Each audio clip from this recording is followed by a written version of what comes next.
Bienvenidos a un nuevo capítulo de Apasionados por la Tecnología, el podcast de Paradigma Digital sobre tecnología, estrategia, metodología y productos digitales. ¡Arrancamos! En el episodio de hoy vamos a abordar un tema fascinante, pero también algo incómodo. A veces, en el juego corporativo, no siempre gana el jugador más competente, sino que gana el que mejor sabe jugar sus cartas, o mejor dicho, el que mejor parece jugarlas.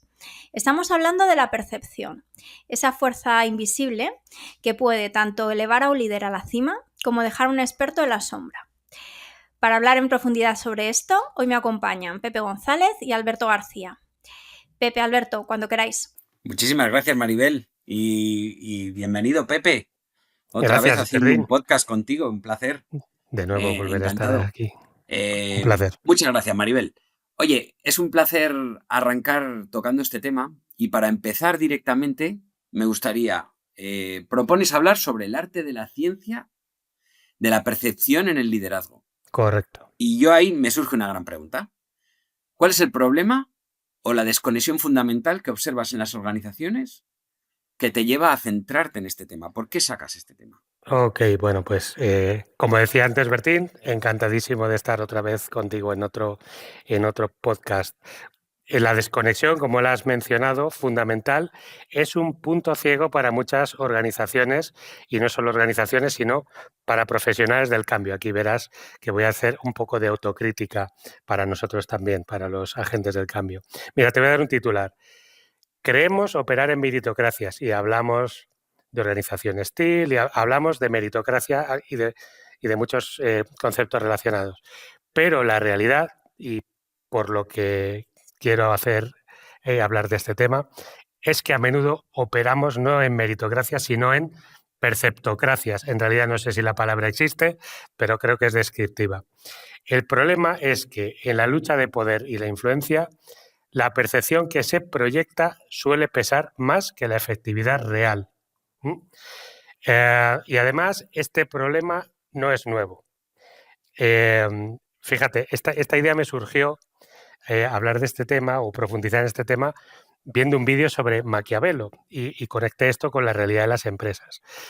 Y conecté puntos y me puse a investigar y resulta que ya hace más de 500 años, que Maquiavelo era del Renacimiento, cuando que Maquiavelo dijo que todos ven lo que aparentas ser, pero pocos sienten lo que realmente eres.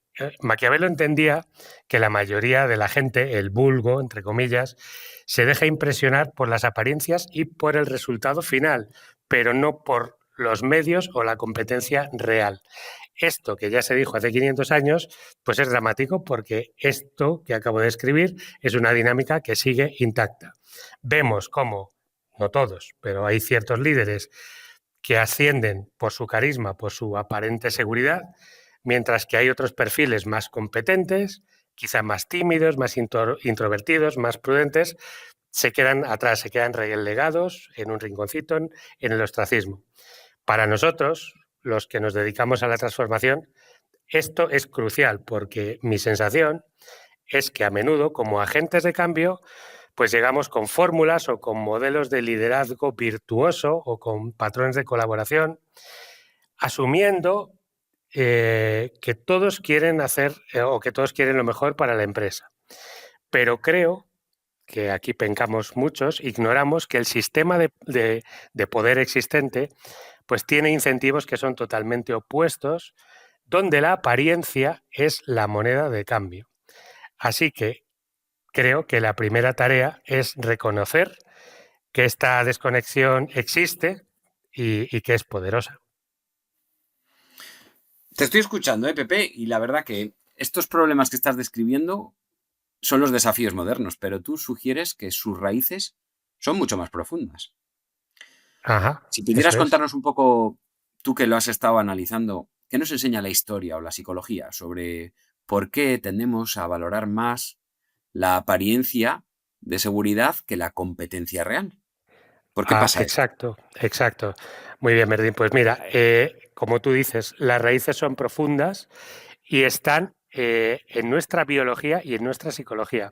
La cuestión es que estamos programados para esto. Nuestro cerebro es una máquina de buscar atajos para ahorrar energía. Podemos aplicar esto a miles de otros ámbitos, pero bueno, aquí estamos hablando de este tema de la percepción. Resulta que ante la complejidad preferimos una respuesta simple y segura. Y nos cuesta más digerir una respuesta matizada y llena de dudas, aunque la segunda sea más correcta. Estos son los conocidos como sesgos cognitivos. Vaya por delante que yo no soy psicólogo, pero bueno, he indagado un poquillo en esto para poder hablar hoy. Mira, por un lado tenemos el efecto Dunning-Kruger, que es lo que a veces se conoce como la doble maldición. Y es que la persona incompetente no solo toma malas decisiones, evidentemente por su incompetencia, sino que la propia incompetencia le impide darse cuenta de ello. Es una falta de autoconciencia, que a veces se proyecta como una confianza arrolladora, que además los demás interpretamos erróneamente como una señal de capacidad por esa aparente seguridad. Por el contrario, creo que he vivido lo que estás contando, yo creo que lo he vivido en algún momento. lo hemos vivido unas cuantas veces, estoy seguro. Yo espero que la audiencia se sienta un poco aludida o que pueda poner ejemplo en su cabeza cuando escuche esto. Y mira, ¿y sabes lo que pasa? Que por el contrario, las personas expertas saben todo lo que no saben. Saben que hay matices, saben que hay riesgos y son prudentes. Y esa prudencia muchas veces puede ser percibida como debilidad o como indecisión. Aquí hay un círculo con respecto al conocimiento y la competencia. Nosotros siempre que somos neófitos en algo somos inconscientemente incompetentes. Esto siempre empieza así. Pasamos luego a ser conscientemente incompetentes y luego conscientemente competentes. Y curiosamente, el estadio último ya de el nirvana o el shuhari, ya cuando estamos en el ri, al final somos inconscientemente competentes cuando ya dominamos algo. Pero esto es normal, es decir, todos empezamos siendo inconscientemente incompetentes y esto es lo que describe este efecto Dunning-Kruger. Además de esto, de la competencia, te voy a hablar de otro tema que tiene que ver con arquetipos de personalidad. Voy a usar un modelo que es conocido, el modelo MBTI de Myers-Briggs, que se basa en Carl Jung. Bueno, tomando esto como marco de referencia, esto, bueno, se basa, no voy a explicar ahora esto porque sería muy largo, pero se basa en dividir los arquetipos de personalidad en 16 arquetipos. Y tienen 4 indicadores y 3 de ellos son totalmente determinantes para describir perfiles que son percibidos como pues de esta forma, ¿no? De forma asertiva, que lleva a tomar decisiones rápidas, organizar entorno con mucha seguridad. Y estos patrones son, por ejemplo, la extraversión, los perfiles extravertidos, mezclándolo con los perfiles que tienen que ver con el pensamiento, con el thinking, y los que tienen que ver con el juicio, los que prefieren un mundo estructurado y decisivo. Esta combinación, no sé si me he liado un poco al explicar todo esto, pero la combinación de la extraversión, el thinking y el judging da patrones o arquetipos de personalidad como los comandantes o los ejecutivos. Bueno, al fondo de la cuestión, a lo que voy es que estos patrones o arquetipos de personalidad que estadísticamente se dan en el mundo tienden a ser percibidos pues como personas con más seguridad o que saben mejor lo que hacen. Y además, te cuento una historia muy rápida, cuando yo hice un programa de desarrollo directivo entre unos mandos intermedios en una empresa en la que estuve, hicimos este test y de las 25 personas más o menos que estábamos allí, más del 80% coincidía en estos 2 o 3 arquetipos de personalidad y éramos los mandos intermedios de la empresa. Así que, pues, hilando una cosa con otra, verás que esto tiene bastante ciencia y que es una realidad. Y no quiere decir que no hubiese quizá otras personas competentes con otros patrones de personalidad, pero los que somos percibidos como competentes somos pues los de estos patrones. Bueno, y por último, y que me estoy extendiendo un poquillo con esto, hay hay otro tema, que es que hay rasgos de personalidad que hacen a personas que son maestros del camuflaje, como por ejemplo los narcisistas o narcisistas subclínicos. Una persona con estos rasgos puede ser encantadora, visionaria, audaz, que son cualidades que asociamos al liderazgo. Pero, sin embargo, bajo esa fachada a menudo pues, hay necesidades de admiración, faltas de empatía que normalmente a la larga resultan tóxicas. Muchas veces confundimos puestas en escena con capacidades de ejecución. Nuestro cerebro, en resumen y por resumir todo esto, no está optimizado para elegir al líder más competente, sino al que le genere una mayor sensación de seguridad y certeza. Y esa es la trampa, Bertín, en la que solemos caer todos. Según has hecho esos perfilados, a mí me han estado viniendo a mi cabeza caras, figuras, personas, compañeros con los que he compartido experiencias y como que los vas ya encasillando, ¿no? Les vas viendo, a lo mejor no a la persona, sí al momento, a la persona en un momento dado, ¿no? Además, cuando estos patrones se consolidan y el liderazgo pues se basa más en apariencia, ¿no? Para ti, ¿cuáles son las consecuencias o con las experiencias que tú tienes, cuáles son las consecuencias tangibles que sufren las organizaciones y los equipos? Pues mira, esto creo que es fácil de explicar. Cuando esto pasa, no siempre pasa, pero hay mucha probabilidad de que pase, por lo que te he comentado antes, las consecuencias son devastadoras y la cuestión es que se crea un círculo vicioso. La consecuencia más inmediata es lo que yo quiero denominar una red de mediocridad, o a veces también se hace referencia a esto como una homofilia estructural, porque un líder que se siente inseguro sobre su propia competencia, porque recordamos, estamos hablando de, en este caso, los líderes que han ascendido por otras habilidades y no por la competencia técnica, estas personas normalmente no van a rodearse de gente brillante que pueda hacerle sombra, sino que, al contrario, lo que van a hacer es promover pues un círculo de personas leales, sumisas y normalmente menos competentes técnicamente.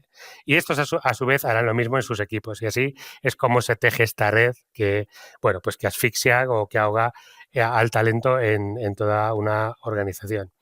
Y esto conduce directamente, como consecuencia directa, a un congelamiento en la capacidad de innovación, porque la innovación requiere seguridad psicológica, poder experimentar, aceptar el error.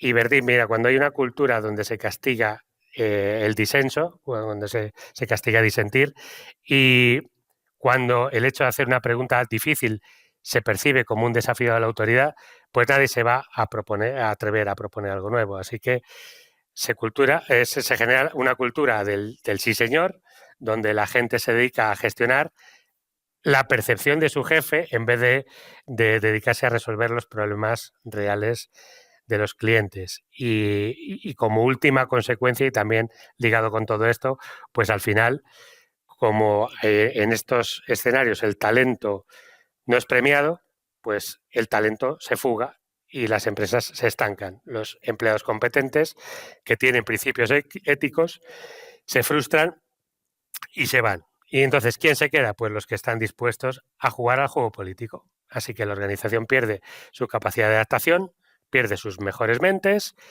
en última instancia pierde su relevancia en el mercado. Así que, pues, considera esto como un veneno cultural.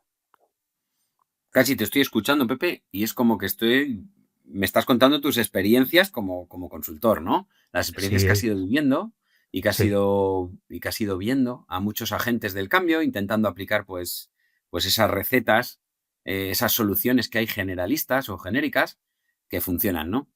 Sí que me gustaría saber cuál es tu opinión, ¿no? ¿Cuál es el cambio de mentalidad fundamental que propones pues, para abordar esta realidad, ¿no? Esta compleja realidad de una forma más efectiva?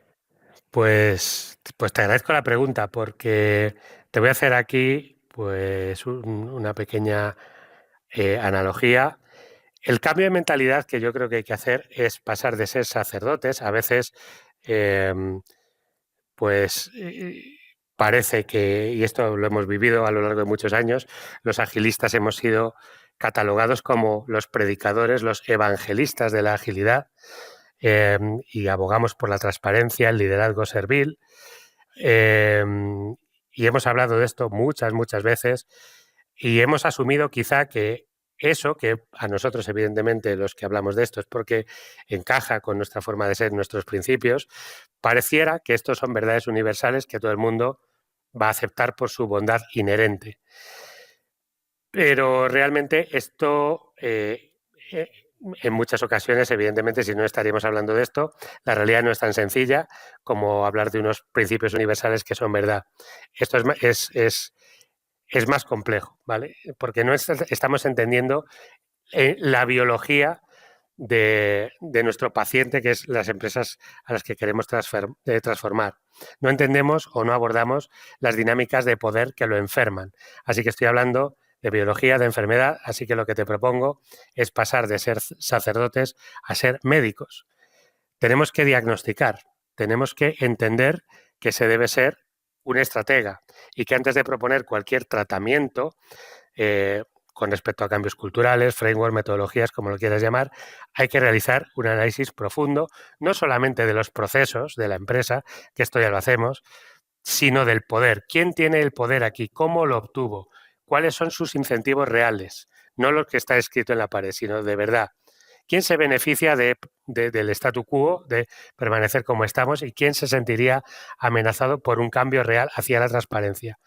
Esto es realmente pues el enfoque que yo propongo.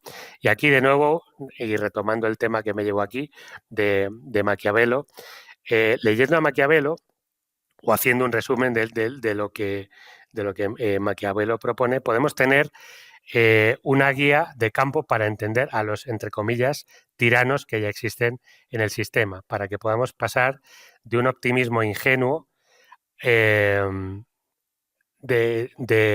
que pensamos que si lo construimos vendrán, a un optimismo informado y estratégico, ¿vale? Un optimismo que puede ser de que sé que hay anticuerpos en este sistema y que voy a introducir un cambio de manera que no genere, digamos, este rechazo inmunitario inmediato. Y esto requiere astucia, requiere paciencia y requiere comprender un poco más la naturaleza humana. Y voy a dar 4 tips, intentaré ser breve con esto, sobre cosas que, pues haciendo investigación, he extraído de qué podemos aprender en este caso de Maquiavelo sobre estos tiranos, ¿vale? Y hay que entenderlo, pues hay que entender cómo funcionan sus mentes para poder trabajar con ellas. El primero es que ellos entienden la economía de la crueldad y saben tomar decisiones difíciles, ¿vale? Y esto se puede usar bien o mal.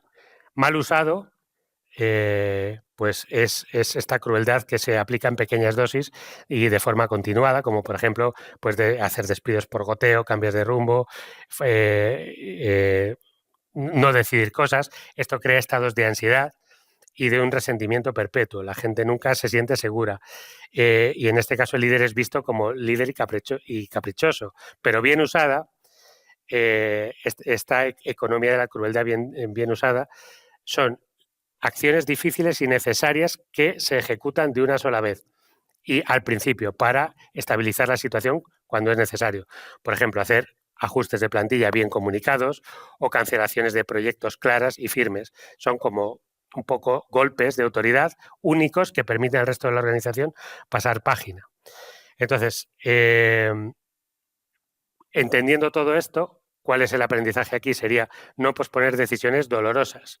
Si hay que tomarlas, ejecutarlas con rapidez y con firmeza, ¿vale? Y esto se extrae también de los personajes de Maquiavelo. Otra es la dualidad del león y el zorro. Podemos ser leones fuertes, contundentes, no teniendo miedo a la confrontación directa, o podemos ser zorros, astutos, estrategas, con capacidad de reconocer las trampas. La recomendación aquí es que intentemos ser las dos cosas a la vez, porque la fuerza bruta sin estrategia cae en todas las trampas y la astucia sin capacidad de mostrar fuerza pues es despreciada y no inspira respeto. Así que para nosotros, agentes de cambio, necesitamos saber cuándo ser directos y cuándo confrontar y cuándo ser sutiles, cuándo escuchar y cuándo navegar la complejidad. Como verás, todo esto que te estoy contando, Bertín, aunque es fácil de decir, aunque es un poco complejo el entramado, pero adquirir estas habilidades es complicado. Te doy 2 tips más, y es que de Maquiavelo, haciendo análisis de estos personajes. El tercero es que operan desde una visión realista y pesimista de la naturaleza humana. Y esto confronta muchas veces con cosas que contamos, como la teoría X e Y de MacGregor, donde pensamos que lo bueno es tratar a todo el mundo desde el punto de vista Y, desde el punto de vista de que los trabajadores pues van a querer ser buenos, digamos, por defecto, ¿no? Entonces, eso sería un poco la visión idealista, que apela a que todo el mundo va a ser leal, que todo el mundo va a querer trabajar bien, se va a querer autoalinear con la misión de la empresa y al bien común. Pero el líder maquiavélico entiende que realmente hay que tener en cuenta los intereses personales de cada persona y sobre todo de cada actor clave, ¿no? El líder maquiavélico sabe qué motiva a cada uno y usa esos resortes para alinear sus comportamientos con los objetivos. Así que un poco aquí el aprendizaje sería no asumir que todo el mundo va a actuar por el bien de la organización. Antes de lanzar cualquier iniciativa, pues deberíamos hacer este ejercicio de intentar pintar un mapa, de pues saber quiénes son los actores claves y qué ganan o pierden con los cambios, porque ignorar este autointerés o tratar todo el mundo como si fueran personas Y de MacGregor, pues normalmente es el camino más rápido al fracaso. Y por último, sobre todo ser conscientes de que estas personas son maestros de la percepción y de la narrativa. ¿Okay? Los líderes maquiavélicos nunca dejan su reputación al azar. Saben comunicar las victorias, saben justificar los fracasos, saben asegurarse que la narrativa pública siempre les favorezca. Así que es importante saber que no basta con hacer un buen trabajo. Tenemos que asegurarnos de que el trabajo sea visto y entendido correctamente. Nosotros, como agentes del cambio, tenemos que gestionar activamente lo que contamos, nuestra narrativa. Hay que comunicar intenciones. Cualquier éxito, por pequeño que sea, hay que construirlo. Hay que construir una reputación de eficacia, porque muchas veces sabes que se ha puesto en tela de juicio pues algunas de las cosas que hacemos nosotros, no solo como agentes de cambio, sino también los propios equipos técnicos. Y hay que construir la reputación de eficacia y la de fiabilidad, porque muchas veces se produce y muchas veces no se conoce o no se comunica bien. Por cerrar, es que si no controlamos la historia, otros la contarán por nosotros. Y probablemente la versión que otros cuenten no nos va a gustar. Y todo esto es súper fundamental tenerlo en cuenta como agentes del cambio, Bertín. La verdad que has contado un montón de tips muy interesantes que yo creo que en muchos casos hemos vivido, en mayor o menor parte. Yo no me está tiempo a anotarlo, pero me estoy quedando con las referencias de lo que cuentas para intentar luego seguir rascando por ahí.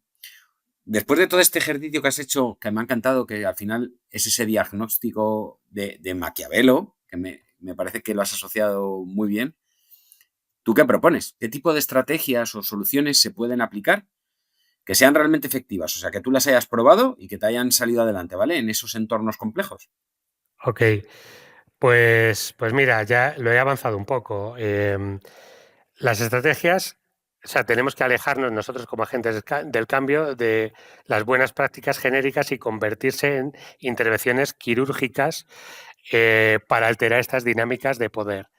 Y te voy a dar 2 intervenciones quirúrgicas. La primera es atacar la ambigüedad, que básicamente es el caldo de cultivo de los manipuladores.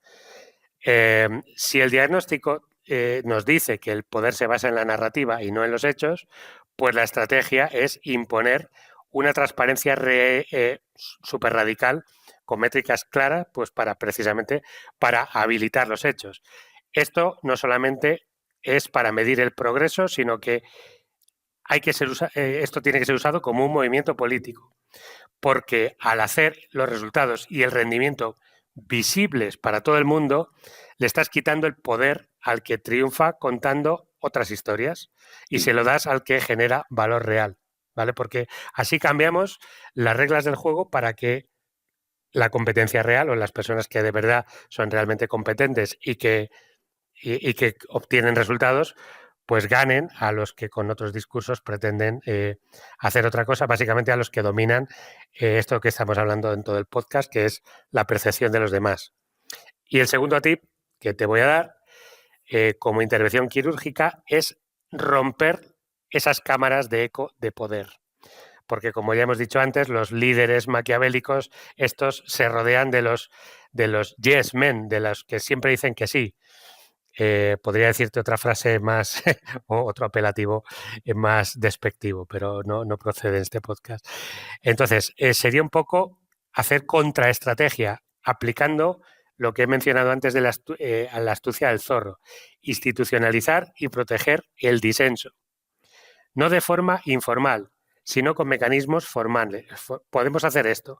Podemos, por ejemplo, nombrar abogados del diablo en reuniones clave. Y a veces, que muchas veces usamos post-mortem para muchos temas, pues yo recomiendo hacer pre-mortems para que la gente señale riesgos de forma segura. Entonces, así estamos habilitando esto. Si hacemos esto, se tomarán mejores decisiones y además debilitamos la capacidad del líder tóxico para crear esta red de mediocridad que se construye siempre alrededor. Así que digamos que estaríamos volviendo a los anticuerpos, creando o construyendo un sistema organizacional inmune.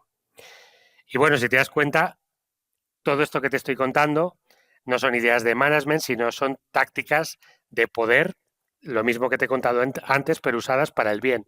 Se basan en usar la misma comprensión de la naturaleza humana que los malos líderes, pero para construir un sistema más sano y justo. O sea, lo que yo propongo aquí, Bertín, es que de algún modo adquiramos o entendamos estas habilidades de los malos, entre comillas, y lo usemos contra ellos, para hacer el bien.